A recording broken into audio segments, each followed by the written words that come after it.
इस लेक्चर में ground water conservation के रिगार्डिंग डिस्कस करेंगे। ये प्रीलिम और मेंस के लिए मोस्ट इंपोर्टेंट टॉपिक है, खासकर मेंस के लिए। ग्राउंड वाटर का मतलब क्या होता है? ग्राउंड वाटर का मतलब है अर्थ के नीचे का पानी। जो अर्थ है, अर्थ का सरफेस जिस पे आप रह रहे हो, अर्थ के नीचे जो पानी है वो ट्यूबवेल या फिर ट्यूबवेल के अलावा कुछ वेल वगैरह कुएं खोद के पानी का यूज करना, ये ग्राउंड वाटर है। और कंजर्वेशन का मतलब संरक्षण करना। जो नीचे ग्राउंड वाटर है उसका संरक्षण किया जाए। क्यों? क्योंकि इसका एक्सट्रैक्शन बहुत बढ़ रहा है। एक्सट्रैक्शन का मतलब है कि पानी को निकालना, ग्राउंड वाटर को बाहर निकालना। इसका एक्सप्लोइटेशन हो रहा है ग्राउंड वाटर का। देखो, इंडिया मेजरली जो डिपेंडेंट है वो ग्राउंड वाटर पे डिपेंडेंट है इरिगेशन के लिए। इरिगेशन का मतलब है सिंचाई के। खेतों में पानी देने के लिए, क्रॉप कल्टीवेशन के लिए इंडिया में सबसे ज़्यादा पानी यूज होता है इरिगेशन के लिए। अराउंड 70% ऑफ फूड प्रोडक्शन ये इरिगेशन वेल की सहायता से होता है। जितना भी हम खाने के लिए कोई फसल उगाते हैं उसमें 70% के लगभग इरिगेशन वेल के जरिए हम फसल उगाते हैं, मतलब ग्राउंड वाटर एक्सट्रैक्शन करते हैं। इसके कारण क्या है? जो ग्राउंड वाटर पे इंडिया की ओवर डिपेंडेंस है, इसकी वजह से ग्राउंड वाटर क्राइसिस आने की संभावना है। मतलब हम ग्राउंड वाटर क्राइसिस की तरफ बढ़ रहे हैं। क्राइसिस का मतलब है संकट। कि ग्राउंड वाटर का संकट मतलब, जैसे भाई साहब, जब पहले पानी, आज से 10, 15, 20 साल पहले की बात करें तो जब ग्राउंड वाटर है, अर्थ से पानी निकालते थे, कोई ट्यूबवेल वगैरह लगाते थे, तो पानी क्या है 10 फीट या 20 फीट 15 फीट ऐसे निकल जाता था। अब यही जो वाटर का जो पानी का लेवल है, इसे बोलते हैं वाटर टेबल। वाटर टेबल बोलते हैं। जैसे अर्थ को खोदेंगे, जहाँ पे पानी निकलेगा वहाँ पे समरसिबल वगैरह या ट्यूबवेल वगैरह लगाते हैं, तो जहाँ पे वो मशीन डालते हैं वो होगी, यहाँ पे पानी मिला, नीचे पानी भरा हुआ है अर्थ के, तो ये वाटर टेबल बोलते हैं इस लेवल को, जहाँ पे पानी का लेवल आ जाता है। तो ये वाटर टेबल नीचे चली जा रही है। जहाँ पहले 10, 15, 20 साल पहले 10, 15, 20 फीट पे पानी निकल जाता था, अब यही 40, 50, 100 फीट तक चला गया कहीं कहीं पे। तो ये ग्राउंड वाटर क्राइसिस की तरफ इंडिया बढ़ रहा है। तो इसके लिए ग्राउंड वाटर कंजर्वेशन की जरूरत है। तो पहले जानते हैं कि कुछ रिपोर्ट जानते हैं कि इंडिया के बारे में और वर्ल्ड के बारे में ग्राउंड वाटर के रिगार्डिंग क्या रिपोर्ट है। देखो कि यूनेस्को की रिपोर्ट है, वर्ल्ड वाटर डेवलपमेंट रिपोर्ट 2018 की ये रिपोर्ट है। यूनेस्को आप सब लोग जानते हो, यूनाइटेड नेशन की एक स्पेशलाइज्ड एजेंसी है।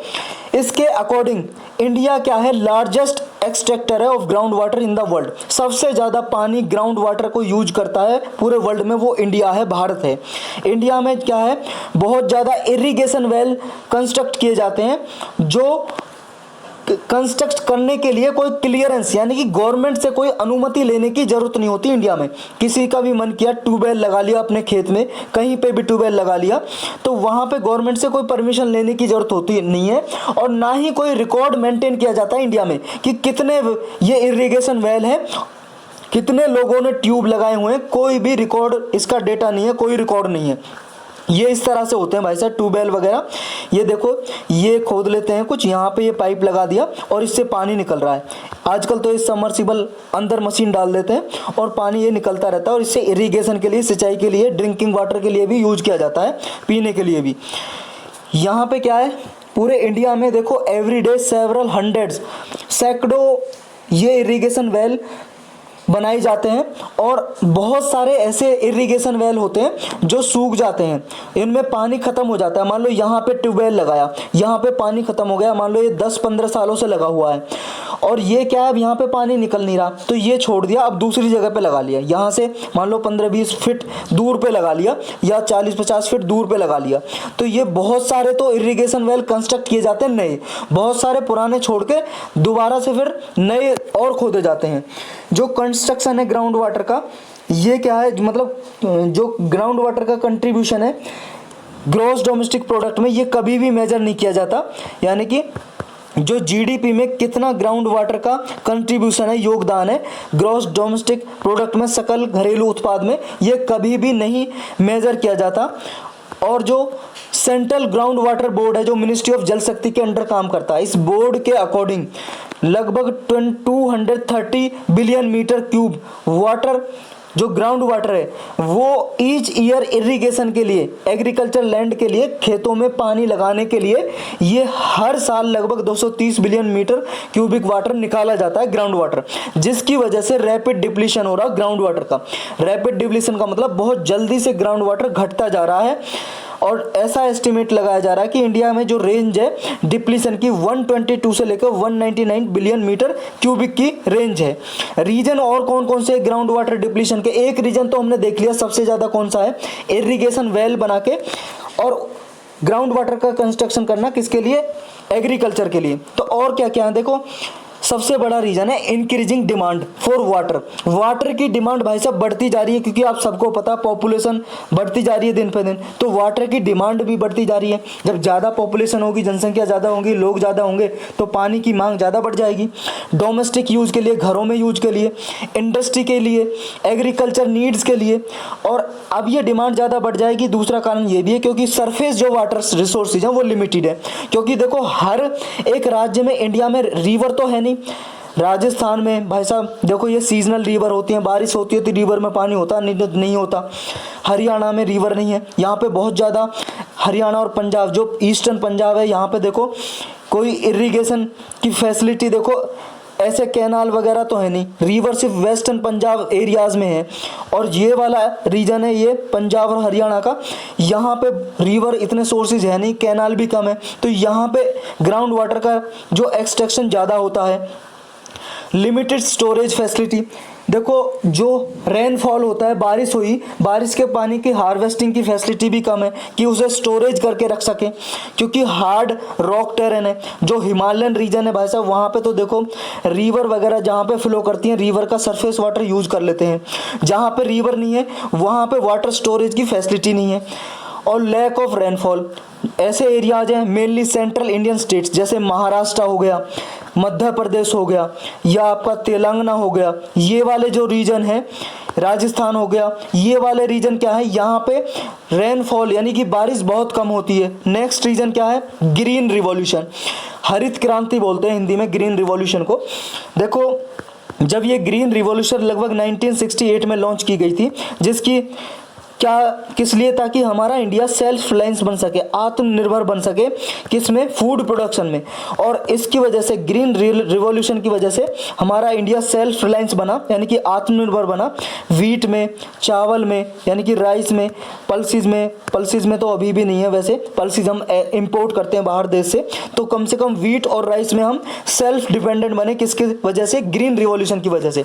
मतलब इस ग्रीन रिवॉल्यूशन में क्या है कि किसानों को असिस्टेंस, सहायता दी गई, यानी कि क्रेडिट फैसिलिटी, लोन की फैसिलिटी दी गई, इरिगेटेड फैसिलिटी दी गई इरिगेशन की, यानी कि हाई यील्ड वैरायटी के सीड्स दिए गए, कि ऐसे बीज दिए गए खेती करने के लिए कि ये बीजों में कम पानी लगाने की ज़रूरत होगी, और क्या है इसमें पेस्टिसाइड वगैरह भी कम यूज होंगे। और इनसे क्या है, अगर पेस्टिसाइड इरिगेशन ज़्यादा भी यूज होगी तो क्या है कि इनसे क्या है, इनकी प्रोडक्टिविटी ज़्यादा रहती है।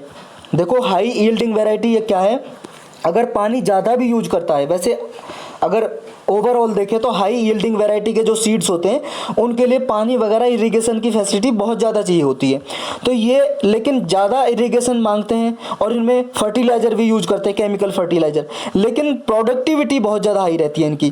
प्रोडक्टिविटी का मतलब है जैसे एक खेत में पहले मान लो 10 टन मान लो 10 टन गेहूं होता था, वीट होता था, अब उसी खेत में मान लो 15 टन 20 टन तक डबल हो जाता था वीट, और अभी भी ये यूज होते हैं हमारे इंडिया में हाई यील्डिंग वैरायटी सीड्स।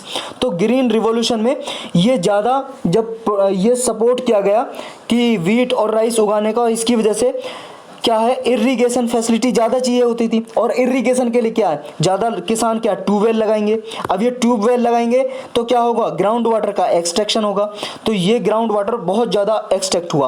और जो इंटेंसिव क्रॉप है, इंटेंसिव क्रॉप का मतलब है जिनके लिए वाटर की जो फैसिलिटी ज़्यादा चाहिए, इरिगेशन की फैसिलिटी ज़्यादा चाहिए, ऐसी क्रॉप उगाई गई।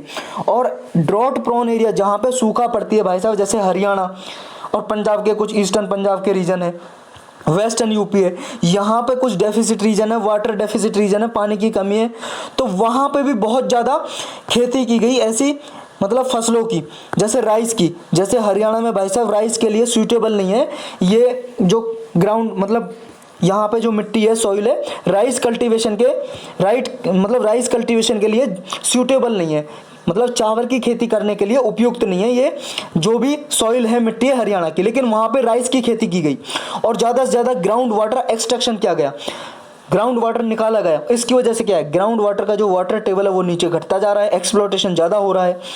और देखो जो फ्रिक्वेंट पंपिंग की जा रही है वाटर की, मतलब ग्राउंड वाटर ज़्यादा निकाला जा रहा है लेकिन रिप्लेनिशमेंट में नहीं हो रहा, मतलब इतनी बारिश होती नहीं है कि वो दोबारा से वहाँ पे ये वाटर जमीन में चला जाए और वाटर टेबल मेंटेन रहे, इतना रेनफॉल होता नहीं है। तो इसकी वजह से क्या है, ग्राउंड वाटर टेबल है वो नीचे चली जा रही है। नेक्स्ट एक रीजन है कि इलेक्ट्रिसिटी पे बहुत ज़्यादा सब्सिडी देती है गवर्नमेंट। हरियाणा पंजाब में तो भाई साहब सबसे, पूरे इंडिया में सबसे कम रेट पे बिजली देती है किसानों को, और लगभग 1-2 महीने का जो चार्ज आता है, मतलब जो बिल आता है वो 250-300 रुपये आता है, और बहुत ज़्यादा इसकी वजह से ग्राउंड वाटर का यूज होता है। और हाई एमएसपी प्रोवाइड करती है, जो मिनिमम सपोर्ट प्राइस है, जो वाटर इंटेंसिव क्रॉप है, जैसे मान लो शुगर केन हो गया या चावल हो गया, राइस हो गया, तो इन फसलों के लिए ज़्यादा एमएसपी प्रोवाइड करती है गवर्नमेंट। इसकी वजह से क्या, लोग राइस ज़्यादा उगाएंगे, अब चावल ज़्यादा उगाएंगे क्योंकि चावल में तो भाई साहब पानी की फैसिलिटी ज़्यादा चाहिए, बहुत ज़्यादा पानी यूज होता है इसमें वाटर, और जब ज़्यादा वाटर यूज होगा तो कहाँ से निकालेंगे, इतना रिवर कैनाल तो है नहीं हरियाणा पंजाब एरिया में। वेस्टर्न पंजाब में है लेकिन ईस्टर्न पंजाब में नहीं है, हरियाणा में नहीं है, और वेस्टर्न यूपी है। तो यहाँ पे क्या है, वाटर का एक्सट्रैक्शन कहाँ से करेंगे, ट्यूबवेल वगैरह से। नेक्स्ट देखो, वाटर कंटेमिनेशन भी हो रहा है, वाटर प्रदूषित हो रहा है, जो सरफेस वाटर है वो प्रदूषित हो रहा है, वो यूज के लिए नहीं है, उसमें क्या है, लैंडफिल कर देते हैं। सेप्टिक टैंक, जो टैंक होते हैं भाई साहब सीवेज वगैरह का, जो नदियों में छोड़ देते हैं। लीकी अंडरग्राउंड गैस टैंक, जो अंडरग्राउंड गैस टैंक वो क्या है लगाए गई हैं, वो लीक हो जाते हैं, जिसकी वजह से पानी में मिलने की वजह से पानी कंटेमिनेटेड हो जाता है, प्रदूषित हो जाता है। और overuse of fertilizer, pesticide, जो किसान क्या है खेतों में ज़्यादा खाद डालते हैं और पेस्टिसाइड जो कीटनाशक हैं, कीड़े वगैरह को मारने के लिए ज़्यादा डालते हैं, और उसकी वजह से क्या है कि वो ग्राउंड में पहुंच जाते हैं, अब वो ग्राउंड वाटर को कंटेमिनेटेड कर देते हैं इसकी वजह से। नेक्स्ट है इनएडिक्वेट रेगुलेशन। गवर्नमेंट देखो ग्राउंड वाटर एक्सट्रैक्शन के लिए कोई रेगुलेशन रूल्स वगैरह तो बना नहीं रखे हैं, इनएडुकेट है, अनसफिशिएंट नहीं है। इसकी वजह से क्या है, ग्राउंड वाटर का एक्सप्लोटेशन ज़्यादा बढ़ रहा है, और कोई पेनल्टी भी नहीं लगाती, फाइन भी नहीं लगाती गवर्नमेंट। नेक्स्ट है कि डिफॉरेस्टेशन, जंगलों को ज़्यादा काटा जा रहा है। अनसाइंटिफिक मेथड ऑफ इरिगेशन और एग्रीकल्चर, मतलब खेती करने का कोई साइंटिफिक मेथड यूज़ नहीं कर रहे हैं कि जहाँ पे ड्रॉट प्रोन एरिया है वहाँ पे क्या है, ऐसी फसलें उगाई जाएँ जहाँ पे मतलब पानी की फैसिलिटी कम है, ऐसी फसलें उगाई जाएँ जहाँ पे मतलब जिनके लिए पानी कम चाहिए, ऐसी फसलें उगाई जाएं। लेकिन वहाँ पे ऐसी फसलें उगाई जा रही हैं जिनके लिए पानी ज़्यादा चाहिए होता है। एक ये भी रीज़न है। Lack of sanitation facility, sanitation की भी फैसिलिटी है नहीं, इसकी वजह से ग्राउंड वाटर पॉल्यूटेड हो रहा है। रोल ऑफ वुमन, अब महिलाओं का क्या यूज है ग्राउंड वाटर यूसेज में, देखो महिलाएं क्या हैं, ज़्यादातर रूरल एरियाज में, जो ग्रामीण क्षेत्र हैं उनमें फार्म लेबर फोर्स में ज़्यादातर जो इरिगेटेड एग्रीकल्चर होती है उसमें ज़्यादातर फार्म में किसान जो क्या है, लेबर जो होती है किसान की, उसमें ज़्यादातर वुमन काम करती है, महिलाएं काम करती हैं। लेकिन उनके पास कोई डिसीजन मेकिंग रोल नहीं है इन्वेस्टमेंट में कि वो ट्यूबवेल खुदवाने के लिए उनकी कोई राय ली जाए, कोई डिसीजन मेकिंग उनके पास कोई रोल नहीं है वुमन के। और दूसरा, वो अपना जो अधिकार होते हैं महिलाओं के, राइट टू लैंड के लैंड का अधिकार, भूमि का अधिकार, या नेचुरल रिसोर्सेज का, या एक्सेस टू बैंक, या बैंक में मतलब खाता खुलवाना या बैंक एक्सेस करना, इनके अधिकार के बारे में ये अनअवेयर होती हैं महिलाएं ग्रामीण क्षेत्र में, उनको कोई जागरूकता नहीं होती। और देखो इसकी वजह से उनके पास कोई लीगल सपोर्ट भी नहीं है कि वो इनजस्टिस के खिलाफ वो लड़ाई लड़ें, ये जो अन्याय होता है उनके खिलाफ। लेकिन फिर भी क्या है, वो over coming drinking water shortage के लिए वो रिस्पॉन्सिबल हैं, और जो अल्टरनेटिव लाइवलीहुड या फार्म वगैरह या फैमिली को चलाने के लिए वो रिस्पॉन्सिबल हैं, क्योंकि वो भाई साहब खेती करती हैं और लेबर भी कंट्रीब्यूशन करती हैं, किसमें, किसानों के साथ इसकी वजह से क्या है, उनकी जो परफरेंस है क्रॉप के लोअर वाटर फ्रंट के लिए, मतलब लोअर वाटर फुटप्रिंट के लिए, फार्मिंग इंटीग्रेटेड विद एनिमल्स, मतलब फार्मिंग करती हैं वो इन एनिमल के साथ, पशु भी पालती हैं और पशु पालने के साथ साथ खेती भी में भी काम में हाथ बटाती हैं। दूसरा कि जो जैसे मान लो कि यहाँ पे मान लो ये एरिया है रूरल एरियाज और इसके पास है मान लो अर्बन एरियाज है, तो यहाँ पे क्या है इजी एक्सेस है मार्केट का। अब मार्केट का इजी एक्सेस है तो महिलाएं क्या करती हैं कि यहाँ पे क्या है वेजिटेबल वगैरह फ्रूट वगैरह उगाएंगी और इनमें क्या है जो वाटर का एक्सट्रैक्शन यहाँ पे फिर बहुत ज़्यादा होता है और जो इसकी वजह से क्या है जो ज़्यादा एक्सप्लॉयटेशन होता है ग्राउंड वाटर का, तो ये भी एक महिलाओं की वजह से हो रहा है। नेक्स्ट क्या है कि गवर्नमेंट ने क्या क्या इनिशिएटिव लिए हैं ग्राउंड वाटर के कंजर्वेशन के लिए, मतलब ग्राउंड वाटर को संरक्षित करने के लिए गवर्नमेंट ने एक अटल भूजल योजना चलाई हुई है। नेक्स्ट है कि national aquifer mapping and management programme. ये क्या है, देखो जो एक्वीफर है यानी कि पानी के जितने रिसोर्स हैं उनकी मैपिंग करना, पता लगाना कि कहाँ कहाँ पे ये पानी के रिसोर्सेज हैं, तो इनका फिर मैनेजमेंट करना, इसके लिए ये प्रोग्राम चलाया हुआ है। अब वे फॉरवर्ड में क्या हो सकता है, मतलब सॉल्यूशन क्या हो सकता है भाई साहब इसका, और देखो एक तो वुमेन का, महिलाओं का ग्राउंड वाटर कंजर्वेशन के लिए रोल को इंक्रीज करना महिलाओं का। कैसे कि देखो जो क्रॉप प्लान्स है वुमेन का जजमेंट फैसला होना चाहिए, वाटर की डिमांड क्या होनी चाहिए कि क्योंकि देखो मैन और वुमेन का अगर कंपैरिजन करें तो मैन और वुमेन की जो डिमांड है वो डिफरेंट है, क्रॉप प्लान्स के लिए डिफरेंट है। कैसे, देखो चिपको मूवमेंट में भी ये देखा गया कि महिलाओं को बहुत ज़्यादा रोल था चिपको मूवमेंट में। चिपको मूवमेंट के बारे में हमने अलग से लेक्चर में पढ़ा हुआ है, आप देख सकते हो वो, ये चिपको मूवमेंट मिलेगा आपको पॉलिटी की प्लेलिस्ट में मिलेगा या फिर अदर इंपॉर्टेंट की प्लेलिस्ट में मिल जाएगा आपको चिपको मूवमेंट। तो ये उत्तराखंड में हुआ था कि वहाँ पे जो महिलाएं थी वहाँ पे पेड़ों को काटने नहीं दे रही थी। क्या हुआ था कि बहुत ज़्यादा उत्तराखंड में पेड़ काटे जा रहे थे और पेड़ वहाँ पे रहे नहीं थे, डिफॉरेस्टेशन हो रहा था, पेड़ों की कटाई हो रही थी। तो इसकी वजह से क्या है महिलाओं ने पेड़ों को काटने से रोका, क्योंकि भाई साहब पेड़ तो बहुत जरूरी है, तो वो पेड़ों से जाके चिपक गई और काटने नहीं दिया जो भी गवर्नमेंट की अथॉरिटी आ रही थी पेड़ काटने के लिए, क्योंकि वहाँ पे डेवलपमेंट किया जा रहा था पेड़ों को काट के, तो पेड़ों को नहीं काटने दिया, महिलाएं चिपक गई। तो यहाँ पे चिपको मूवमेंट में भी देखा गया महिलाओं का रोल बहुत ज़्यादा था, क्योंकि महिलाओं का क्या था, महिलाएं कह रही थी कि हमें ट्री नहीं कटने देना है, हमें अपने इन्वायरमेंट को मतलब पर्यावरण को संरक्षण करना है, प्रोटेक्ट करना है। लेकिन उधर मेल जो काउंटर पार्ट थे वो सहमत हो गए थे कि अगर हमारे लाइवलीहुड के लिए, अगर मान लो हमारे जीवन यापन के लिए हमें कोई जॉब दें या एम्प्लॉयमेंट का कोई साधन बनाए तो हम पेड़ काटने भी दे सकते हैं, वो कंप्रोमाइज हो गए थे। लेकिन महिलाएं राजी नहीं थी, कन्विंस नहीं थी कि हम पेड़ नहीं काटने देंगे। तो यहाँ पे अलग अलग डिफरेंट रोल देखा गया महिलाओं का और मैन का। चिपको एक मूवमेंट बहुत अच्छा एग्जाम्पल है। तो महिलाओं का रोल ज़्यादा होता है इन्वायरमेंट को प्रोटेक्ट करने में, यहाँ पे ये आर्टिकल ये कहना चाहता है। नेक्स्ट है कि रेगुलेटेड पंपिंग। देखो जो अभी ग्राउंड वाटर का एक्सप्लोटेशन किया जाता है इरिगेशन वेल लगा के, ये पंप लगा के, इसके लिए रेगुलेशन होनी चाहिए, एक अप्रूव्ड क्रॉप प्लान हो कि यहाँ पे जैसे मान लो जो भी मिट्टी सूटेबल हो जिस फसल के लिए उस तरह से हो, और एक जो एनुअल ग्राउंड वाटर ऑडिट किया जाए कि एग्जामिन किया जाए कि एनुअली साल में ग्राउंड वाटर का कहाँ पे कौन से रिवर बेसिन में कितना ग्राउंड वाटर का एक्सप्लोटेशन किया जाता है, मतलब एक्सट्रैक्शन किया जाता है, निकाला जाता है ग्राउंड से। नेक्स्ट है कि इन्फोर्समेंट ऑफ लोकल गवर्नमेंट्स। देखो ग्रास रूट डेमोक्रेसी है, जो लोकतंत्र हमारा ग्रास रूट पे ग्राउंड लेवल पे काम करता है, यानी कि जो रूरल लेवल पे विलेज लेवल पे उसको री इन्वेंट करने की जरूरत है।